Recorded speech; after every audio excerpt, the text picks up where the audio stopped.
Hi friends, welcome to Jaipal లాండే channel. ఇవాళ వీడియోలో discuss చేసే పాయింట్ ఏంటంటే తెలంగాణ టీజీ ఐసెట్ 2025 ఎంబీఏ ఎంసీఏలో చేయడానికి టీజీ ఐసెట్ అప్లికేషన్ చేసుకోవాలి. మరి ఎంసీఏ చేయడానికి ఎలిజిబిలిటీ ఏంటిది, ఎంబీఏ చేయడానికి ఎలిజిబిలిటీ ఏంటిది, మరి అప్లికేషన్ ఫామ్లో ఉన్నటువంటి ఇంపార్టెంట్ పాయింట్స్ ఏంటి, ఏ విధంగా ఫిల్ చేయాలి, మరి అప్లికేషన్ ఫామ్లో ఉన్నటువంటి డీటెయిల్స్లో ఏ డీటెయిల్స్ ఇంపార్టెంట్, ఈ అప్లికేషన్ ఫామ్ ఫర్దర్గా ఎక్కడ యూజ్ అవుతుంది.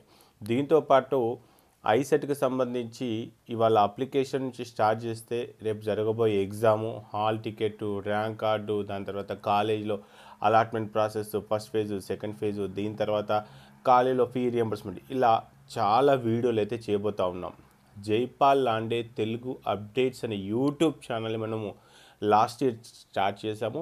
మరి ఈ ఛానల్ కూడా కంపల్సరీగా సబ్స్క్రైబ్ చేసుకొని ఈ వీడియోని లైక్ చేసి వీలైనంత వరకు మీకు ఎవరైతే ఎంబీఏ ఎంసీఏ అదేవిధంగా డిగ్రీ ఫ్రెండ్స్ ఉన్నారో వాళ్ళందరికీ కూడా ఈ వీడియోని అయితే షేర్ చేసే ప్రయత్నం అయితే చేయండి. ఖచ్చితంగా షేర్ చేస్తారని, అదేవిధంగా వీడియోని లైక్ చేస్తారని చెప్పేసి వీడియోలోకి వెళ్ళిపోదాం. ఇక డైరెక్ట్గా పాయింట్కి వచ్చేస్తే, మరి తెలంగాణలో ఐసెట్ అనే ఎగ్జామ్ని ఎవరు కండక్ట్ చేస్తున్నారంటే ఈసారి మహాత్మా గాంధీ యూనివర్సిటీ వాళ్ళు అయితే కండక్ట్ చేస్తున్నారు. Official website isec.tgche.ac.in. అఫీషియల్ వెబ్సైట్కి వెళ్ళిన తర్వాత ఫస్ట్ అయితే మనం ఒకసారి ఎలిజిబిలిటీ చెక్ చేద్దాం. ఈ ఎలిజిబిలిటీ ఎంబీఏ ఎవరైనా చేరొచ్చండి. ఎవరంటే ఎవరికైతే బ్యాచిలర్ డిగ్రీ 3 years కానీ, లేకపోతే 4 years డిగ్రీ కానీ, BA, BCom, BSc, BBA, BBM, BCA, BTech, B Pharmacy, any other అంటే మనకి ఆల్మోస్ట్ 3 years + 4 years డిగ్రీ ఏదైనా సరే వాళ్ళందరూ కూడా ఎంబీఏ చేయడానికి అయితే ఎలిజిబిలిటీ ఉంది.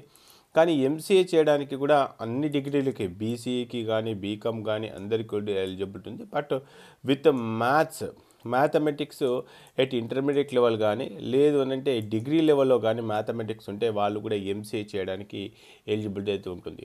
మరి ఇప్పుడు మనకు జరిగే ఎగ్జామ్ అయితే ఐసెట్ ఒకటే ఎగ్జామ్. ఫస్ట్ అయితే ఎగ్జామ్ రాసిన తర్వాత కౌన్సిలింగ్ అప్పుడు ఎంబీఏకి ఎలిజిబిలిటీ ఏంటిది, ఎంసీఏకి ఎలిజిబిలిటీ ఏంటిది అనేది మీకు రానున్న రోజుల్లో దానికి సంబంధించిన వివరాలు అయితే చెప్తాను. ఇప్పటివరకు అయితే ఎంసీఏ చేయాలంటే 10+2 లెవెల్లో కానీ, డిగ్రీ లెవెల్లో కానీ మ్యాథమెటిక్స్ అనే సబ్జెక్ట్ ఉంటే కనుక మీరైతే ఎంసీఏ చేసుకోవచ్చు. సో ఇది ఇక దీంట్లో 200 మార్క్స్ అయితే ఉంటాయి. సో ఫస్ట్ ఎగ్జామ్ ఎలా అప్లై చేయాలంటే, మనకు ఫస్ట్ అయితే అప్లికేషన్ ఫీజు పేమెంట్ చేయాలి. తర్వాత పేమెంట్ అయిందా లేదా చెక్ చేసుకోవడానికి పేమెంట్ స్టేటస్, దాని తర్వాత అప్లికేషన్ ఫామ్ ఫిల్, తర్వాత అప్లికేషన్ ఫామ్ ప్రింట్అవుట్ తీసుకోవచ్చు. సో ఈ విధంగా దీనికి సంబంధించిన ప్రాసెస్ ఉంది. ఫస్ట్ అయితే అప్లికేషన్ పేమెంట్ ఏ విధంగా ఉంది అనేది ఒకసారి చెక్ చేద్దాం. ఇక్కడ ఉన్నటువంటి ఇన్స్ట్రక్షన్స్ అన్ని రీడ్ చేసి కంటిన్యూ అని చెప్పేసి క్లిక్ చేసిన తర్వాత ఇక్కడ candidate name, date of birth, ఇక్కడ ఏ డీటెయిల్స్ ఎంటర్ చేసినా యాజ్ ఫర్ ఎస్ఎస్సి, అది ఏ అప్లికేషన్ అయినా సరే ఇక్కడ నుంచి మీరు ఎక్కడ నేమ్ రాసినా మీ ఎస్ఎస్సిలో నేమ్ ఎలా ఉందో అలా టైప్ చేయడం, రాయడం నేర్చుకునే ప్రయత్నం చేయండి. నేము, డేట్ ఆఫ్ బర్త్, అదేవిధంగా mobile number, alternate mobile number, email ID, అదేవిధంగా ఇక్కడ డిగ్రీకి సంబంధించి ఏదైతే క్వాలిఫికేషన్ ఉందో ఆ క్వాలిఫికేషన్ సెలెక్ట్ చేసుకొని ఆ క్వాలిఫికేషన్కి తగ్గట్టుగా అక్కడ ఆ ఫైనల్ ఇయర్కి సంబంధించినటువంటి రూల్ నెంబర్ ఎంటర్ చేయాలి. మీకు ఇక్కడ రూల్ నెంబర్ అంటే కొంతమందికి ఫస్ట్ ఇయర్కి, సెకండ్ ఇయర్కి డిఫరెంట్ ఉంటాయి. ఫైనల్ ఇయర్కి సంబంధించిన ఏ రూల్ నెంబర్ అయితే ఉంటుందో ఆ రూల్ నెంబర్ ఎంటర్ చేసేసి ఇక next category OC, BC, SC, ST అయితే ఏదైతే రిజర్వేషన్ ఉంటుందో ఆ రిజర్వేషన్ ప్రకారంగా కొన్ని డీటెయిల్స్ ఎంటర్ చేసేసి నెట్ బ్యాంకింగ్ ద్వారా మీరు అమౌంట్ పే చేయాల్సి వస్తుంది. సో అమౌంట్ పే చేసేటప్పుడు గుర్తుపెట్టుకోండి, ఎవరైతే ఎస్సీ, ఎస్టీ ఉందో వాళ్ళకు కొంత అమౌంట్ డిడక్ట్ అవుతుంది. ఇక్కడ ఎస్సీ, ఎస్టీ వాళ్ళు, అదేవిధంగా ఫిజికల్ హ్యాండిక్యాప్డ్ వాళ్ళు ఆ రిలవెంట్ సర్టిఫికెట్ మనం ఎగ్జామ్ రోజు, ఎగ్జామ్ ఏదైతే రాస్తామో ఆ రోజు ఈ ఎస్సీ, ఎస్టీ వాళ్ళు, అదేవిధంగా ఫిజికల్ హ్యాండిక్యాప్డ్ వాళ్ళకి ఫీ ఎగ్జామ్షన్ ఉంటుంది కాబట్టి వాళ్ళ సర్టిఫికేట్స్ తీసుకెళ్లాల్సి వస్తుంది. సో రిమైనింగ్ వాళ్ళైతే అవసరం లేదు, ఇక్కడ ఉన్న డీటెయిల్స్ ఎంటర్ చేసి డైరెక్ట్గా పేమెంట్ చేసేసేయండి. అయితే ఇదంతా కూడా ఒక పీపీటీలో మీకు ఎక్స్ప్లెయిన్ చేయడానికి అయితే ప్రయత్నం అయితే చేస్తాను. సో ఇక్కడ అమౌంట్ పే చేసేసామన్నా ఇబ్బంది ఏం లేదనుకుంటే, సో అమౌంట్ పే చేసిన తర్వాత వెంటనే మనకు ఇక్కడ ఒక రెఫరెన్స్ నెంబర్ అయితే వస్తుంది. ఆ రెఫరెన్స్ నెంబర్ని నోట్ చేసుకునే ప్రయత్నం చేయండి. ఇక్కడ నుంచి రెఫరెన్స్ నెంబర్ కానీ, పేమెంట్ ఐడీలు కానీ, అప్లికేషన్ ఐడీలు కానీ ఏదైనా సరే ప్రతి ఒక్కరు కూడా నోట్ చేసుకునే ప్రయత్నం చేయండి. ఎందుకంటే వాళ్ళ మొబైల్ ఉండొచ్చు, పగిలిపోవచ్చు, లేకపోతే మొబైల్ బ్లాక్ కావచ్చు, ఇలా ఎన్నో ఇష్యూస్ జరుగుతూ ఉంటాయి. మరి రెఫరెన్స్ ఐడీలతో యూజ్ ఉందా అంటే, రేపు ప్రొద్దున అప్లికేషన్ డౌన్లోడ్ చేసుకునేటప్పుడు, ర్యాంక్ కార్డ్ డౌన్లోడ్ చేసుకునేటప్పుడు, హాల్ టికెట్ డౌన్లోడ్ చేసుకునేటప్పుడు, కౌన్సిలింగ్ టైంలో ఎక్కడైనా ఇవన్నీ యూజ్ కావచ్చు. కాబట్టి కంపల్సరీగా మీ మొబైల్లో సేవ్ చేయడమే కాదు, ఒక నోట్బుక్లో కూడా సేవ్ చేసుకునే ప్రయత్నం చేయండి. ఓకే, నెక్స్ట్ స్టెప్ ఇక పేమెంట్ స్టేటస్ చెక్ చేసుకోవడానికి అవకాశం ఉంది. పేమెంట్ స్టేటస్ అనేది నేను దీన్ని రిపీట్ చేయను, ఎందుకంటే ఆల్రెడీ పేమెంట్ అయిపోయింది కాబట్టి. డైరెక్ట్గా నేను ఏ స్టెప్కి వెళ్తున్నా అంటే ఇక్కడ ఫిల్డ్ అప్లికేషన్ ఫామ్ ఉంది. ఇది క్లిక్ చేయగానే ఇంతకుముందు ఏదైతే మనకు రెఫరెన్స్ నెంబరు, అదేవిధంగా మనకు డిగ్రీకి సంబంధించిన qualified hall ticket number, mobile number, date of birth, ఇవన్నీ కూడా పేమెంట్కి బిఫోర్ ఏదైతే మన డీటెయిల్స్ ఎంటర్ చేస్తామో ఆ డీటెయిల్స్ ఎంటర్ చేసి గెట్ అప్లికేషన్ అనగానే అప్లికేషన్ ఫామ్ ఈ విధంగా ఓపెన్ అవుతుంది. ఈ అప్లికేషన్లో ఏ డీటెయిల్స్ ఫిల్ చేసినా సరే యాజ్ పర్ ఎస్ఎస్సి ఫిల్ చేయడం మర్చిపోకండి. Candidate name, father name, mother name, date of birth, gender, Aadhaar card optional. Okay, ఇది ఆప్షనల్ గుర్తుపెట్టుకోండి, కానీ పక్కా ఇది ఎంటర్ చేసే ప్రయత్నం అయితే చేయండి. Identification mark 1, identification mark 2, ration card optional, address village, mandal, district, state, pin code, mobile number, alternate mobile number, email ID. ఇక్కడ చాలామంది అనుకోవచ్చు ఇక్కడ ఆల్టర్నేట్ మొబైల్ ఇక్కడ అడ్రస్ ఏదైతే ఉందో ఈ అడ్రస్ మనకు ఆధార్ నెంబర్లో ఉన్న అడ్రస్తో మ్యాచ్ కావాలంటే అవసరమైతే లేదు. కాబట్టి మీకు కరెక్ట్గా ఏ లొకేషన్లో వెళ్తుంటే ఆ లొకేషన్ సెలెక్ట్ చేసుకోండి. ఇక లోకల్ ఏరియా వచ్చేసి మీరు తెలంగాణ లోకలా కాదా అనేది సెలెక్ట్ చేసుకొని తెలంగాణ స్టేట్ అయితే ఇక్కడ ఓయూ అని, అన్రిజర్వ్డ్ అయితే మనకు అన్రిజర్వ్డ్. ఇక్కడ refer the instructions candidate regarding the reservation system అని ఉంది. సో దాని గురించి ఒక స్పెషల్ వీడియో చేసే ప్రయత్నం చేస్తాను. ఇక కేటగిరీ ఓసీ అయితే ఓసీ, బీసీ అయితే బీసీ, వాటికి కేటగిరీకి సంబంధించిన సర్టిఫికేట్ నెంబరు, మీకైనా స్పెషల్ రిజర్వేషన్స్ అంటే ఎన్సీసీ క్యాప్ లాంటివి ఉంటే వాటికి సంబంధించిన ఇన్ఫర్మేషన్ టిక్ చేసుకోండి. ఫిజికల్ హ్యాండిక్యాప్డ్ అయితే కనుక సాధారణ నెంబర్ కూడా అడుగుతుంది, సాధారణ నెంబర్ కూడా ఎంటర్ చేయాలి. ఇక నెక్స్ట్ వచ్చేసి మైనార్టీ అయితే మైనార్టీకి సంబంధించిన ఇన్ఫర్మేషన్, మైనార్టీయా నాన్ మైనార్టీయా. సో నెక్స్ట్ వచ్చేసి income below 1 lakh or 1 lakh to 2 lakhs దానికి సంబంధించిన ఇన్ఫర్మేషన్. ఇన్కమ్ సర్టిఫికేట్ ఉంటే ఇన్కమ్ సర్టిఫికేట్. ఇప్పుడు ఇన్కమ్ సర్టిఫికేట్ ఇక్కడ ఎంటర్ చేస్తామన్నా మరి మార్చ్ 31 వరకు ఉన్నటువంటి ఇన్కమ్ అయితే పంచేది కదా, మళ్ళీ ఏప్రిల్ తర్వాత మళ్ళీ కొత్త ఇన్కమ్ వస్తుంది.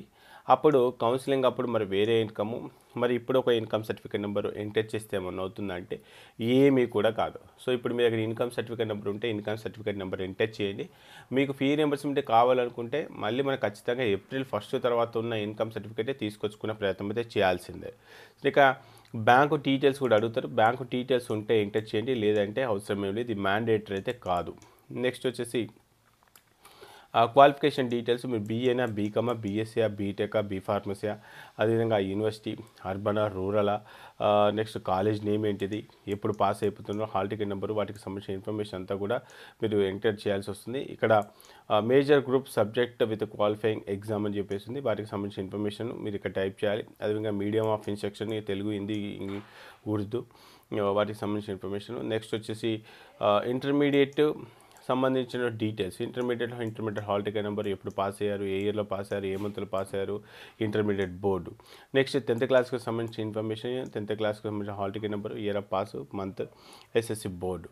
నెక్స్ట్ వచ్చేసి లాస్ట్ 7 yearsకి సంబంధించిన స్టడీ డీటెయిల్స్, అంటే 6th, 7th, 8th, 9th, 10th నుంచి స్టార్ట్ చేస్తే అప్ టు డిగ్రీ వరకు మనం ఎక్కడెక్కడ చదువుకోవాలి, దీన్ని డిపెండ్ చేసుకొని మన లోకల్ అండ్ నాన్ లోకల్ అనేది డిసైడ్ అవుతుంది. అదేవిధంగా ఇక్కడ ఏదైతే ఇన్ఫర్మేషన్ ఇస్తున్నామో ఇదే ఇన్ఫర్మేషన్ రేపు పొద్దున్న సర్టిఫికేట్ వెరిఫికేషన్కి వెళ్ళేటప్పుడు కూడా ఆ డేటా అనేది మ్యాచ్ కావాల్సి వస్తుంది. కాబట్టి అప్లికేషన్ ఫామ్ ఫిల్ చేసేటప్పుడుగా కరెక్ట్గా ఫిల్ చేయండి. నెక్స్ట్ వచ్చేసి ఫోటో 50 KB లోపు, నెక్స్ట్ సిగ్నేచర్ 30 KB లోపు జేపీజీ ఫార్మాట్లో అప్లోడ్ చేయాలి. నెక్స్ట్ వచ్చేసి సెంటర్స్ వచ్చేసి మీకు ఎక్కడ అవైలబుల్గా ఉన్న సెంటర్స్, సో సెంటర్స్ అనేది కూడా ఒకసారి మీకు చూపించే ప్రయత్నం అయితే చేస్తాను. మనకు అవైలబుల్గా ఎక్కడెక్కడ సెంటర్స్ ఉన్నాయి, సో సెంటర్స్ సంబంధించిన ఇన్ఫర్మేషన్ అయితే మనకి ఇక్కడ ఇచ్చారు. ఆల్మోస్ట్ మనకు మేజర్ డిస్ట్రిక్ట్లో ఆల్మోస్ట్ అన్ని జిల్లాలో కూడా ఉన్నాయి, ఒకసారి చూపించే ప్రయత్నం చేస్తాను. హైదరాబాద్ మనకు 1, 2, 3 అని చెప్పేసి, మళ్ళీ హైదరాబాద్లో దీంట్లో ఏ ఏరియాస్లో మనకి ఏ సెంటర్స్ ఉన్నాయి ఏంటి, కరీంనగర్ సైడ్ అయితే జగిత్యాల, కరీంనగర్, హుజరాబాద్, మంతని, సిద్దిపేట, ఖమ్మం, ఈ విధంగా ఇక్కడ చాలా సెంటర్స్ ఉన్నాయి. ఈ సెంటర్ మీకు కరీంనగర్ అయితే కరీంనగర్లో సెంటర్ సెలెక్ట్ చేసుకుంటే ఇక్కడ ఈ ఏరియాలో ఎక్కడైనా రావచ్చు. హైదరాబాద్ 3rd పెట్టుకుంటే ఈ హైదరాబాద్ 3rdలో ఎక్కడైనా సెంటర్ రావచ్చు. సో కాబట్టి దాన్ని డిపెండ్ చేసుకొని ఇక్కడ సెంటర్ కొన్ని డిసైడ్ చేసుకునే ప్రయత్నం చేసుకొని preference 1, preference 2, preference 3. Next medium of paper మనకు English, Telugu or English, Urdu అంటుంది, దాంట్లో మీరు ఏదైనా చూజ్ చేసుకోవచ్చు. ఇక్కడ ఉన్న ఇన్ఫర్మేషన్ అంతా కూడా ఫిల్ చేసి సేవ్ అనొచ్చు. లేదన్నా అన్ని కరెక్టే అనుకుంటే ఇక్కడ సేవ్ అని చెప్పేసి క్లిక్ చేసి నెక్స్ట్ ప్రివ్యూ, ఎడిట్ ఇలాంటి ఆప్షన్స్ కూడా ఉంటాయి. సో ప్రివ్యూ చూసుకున్న తర్వాత ఇక్కడ ఉన్న డీటెయిల్స్ అన్నీ కూడా కరెక్టా, ఇందాక మనం ఏవైతే డీటెయిల్స్ అన్ని ఎంటర్ చేస్తున్నామో ఆ డీటెయిల్స్ అన్నీ కూడా పర్ఫెక్ట్ ఉన్నాయి అనుకుంటే ఇక్కడ కన్ఫర్మ్ అండ్ ఫ్రీజ్ అని చెప్పేసి క్లిక్ చేయాలి. కన్ఫర్మ్ అని చెప్పేసి క్లిక్ చేయగానే మనకు ఒక రెఫరెన్స్ నెంబర్ అయితే వస్తుంది. ఆ రెఫరెన్స్ నెంబర్ని డిపెండ్ చేసుకుని మనం అప్లికేషన్ ఫామ్ ప్రింట్ చేయాలి. ఇక్కడ ఏదైతే మీకు అప్లికేషన్ ఫామ్ కనపడుతుందో ఈ అప్లికేషన్ ఫామ్ని ఖచ్చితంగా మనము ఎగ్జామ్ రోజు ఏ రోజైతే మనకి ఎగ్జామ్ అలాట్ అవుతుందో మార్నింగ్ ఆర్ ఈవినింగ్ ఆ రోజు ఈ ఫామ్తో పాటు అడ్మిట్ కార్డ్ అంటే హాల్ టికెట్ నెంబరు, ఈ అప్లికేషన్ ఫామ్లో కూడా ఇక్కడ మనం ఒక ఫోటో స్టిక్ చేయాల్సి వస్తుంది. అదేవిధంగా ఇక్కడ థంబ్ ఇంప్రెషన్ వేసుకొని మనం వెళ్ళాల్సి వస్తుంది. కాబట్టి ఈ అప్లికేషన్ ఫామ్ ఎవరైతే డౌన్లోడ్ అయిందో వాళ్ళందరూ కూడా ఒక 2-3 కాపీస్ ఈ దగ్గర పెట్టుకునే ప్రయత్నం చేయండి. ఈ అప్లికేషన్ ఫామ్ అనేది మనకు ర్యాంక్ కార్డ్ డౌన్లోడ్ చేసుకోవడానికి, అడ్మిట్ కార్డ్ డౌన్లోడ్ చేసుకోవడానికి, రేపొద్దున కౌన్సిలింగ్కి, లేదు అని అంటే ఇదే అప్లికేషన్ ఫామ్ ఫర్దర్ ఈ పాస్ కూడా లింక్ చేసే ఛాన్సెస్ ఉన్నాయి. కాబట్టి ఖచ్చితంగా ఈ ఫామ్ని అయితే తీసుకొని దగ్గర పెట్టుకునే ప్రయత్నం అయితే చేయండి. ఓకే, సో ఇది మనకు ఐసెట్ అప్లికేషన్ చేసుకునే విధానం. అయితే ఈసారి jaypal.comలో మనం ఏం చేస్తున్నామంటే చాలా ఇన్ఫర్మేషన్ ఇవ్వబోతున్నాం. ఎవరికి ఎక్కడ సీట్ వచ్చే ఛాన్సెస్ ఉన్నాయి ఏంటి అని చెప్పేసి. సో వాటికి సంబంధించినటువంటి ఇన్ఫర్మేషన్ త్వరలోనే మీతో షేర్ చేసుకుంటాను. ఒకసారి వీలైతే చూపించే ప్రయత్నం చేస్తాను. సెట్ ఓకే, సో ఇక్కడ నాకున్నటువంటి యూజర్ నేమ్ పాస్వర్డ్ క్రెడెన్షియల్తో నేను లాగిన్ అయిపోయిన తర్వాత సో ఇక్కడ ఒకసారి మీకు ఓల్డ్ డీటెయిల్స్ ఒకసారి చూపించే ప్రయత్నం చేస్తాను. ఇక్కడ నాకున్నటువంటి యూజర్ నేమ్ పాస్వర్డ్తో డిపెండ్ చేసుకొని లాగిన్ అయిపోగానే ఇక్కడ నీట్కి సంబంధించి ఎంసెట్కి సంబంధించి ఎన్నో వీడియోలు అయితే చేశాను. ఈవెన్ ఎంబీఏ ఎంసీఏకి సంబంధించి కూడా ఇక్కడ న్యూ రిజిస్ట్రేషన్ అని చెప్పేసి క్లిక్ చేయగానే మీకు ఇటు ఈప్సెట్, బైపీసీ వాళ్ళకు, ఎంపీసీ వాళ్ళకు, ఐసెట్ ఈ వెబ్సైట్ ఎలా ఉపయోగపడుతుంది ఏంటి అనేది ఒక స్పెషల్గా వీడియో చేశాను. అంటే బెస్ట్ కాలేజ్ చేసేవి, ఎంబీఏ కాలేజ్ చేసేవి, ఎంసీఏ కాలేజ్ చేసేవి, దాంట్లో ఏఏలో ఎంత కట్ ఆఫ్ వచ్చింది, మన ఎక్స్పెక్టెడ్ కట్ ఆఫ్ ఎలా ఉండొచ్చు అనే దానిపైన ఒక స్పెషల్ వీడియో అయితే చేశాను. సో ఈ వెబ్సైట్ నచ్చితే రిజిస్ట్రేషన్ చేసుకునే ప్రయత్నం అయితే చేయండి. ఇక ఎంబీఏకి సంబంధించి కావచ్చు, ఎంసీఏకి సంబంధించి కావచ్చు, ఐసెట్ వీటికి సంబంధించి ఎన్నో రకాల వీడియోలు అయితే చేయబోతా ఉన్నాం. ఖచ్చితంగా ఈ వీడియో మీకు చాలా వరకు యూజ్ అయింది అనుకుంటున్నాను. ఎవరికైతే యూజ్ అయిందో ఇంత కష్టపడి ఒక వీడియో చేసినప్పుడు నేను ఎక్స్పెక్ట్ చేసేది లైక్. కాబట్టి ఖచ్చితంగా ఈ వీడియోని చూసిన వాళ్ళందరూ కూడా లైక్ చేసి మీ ఫ్రెండ్స్ అందరూ కూడా ఈ వీడియోని అయితే ఖచ్చితంగా షేర్ చేసే ప్రయత్నం అయితే చేయండి. ఓకే ఫ్రెండ్స్, జై హింద్.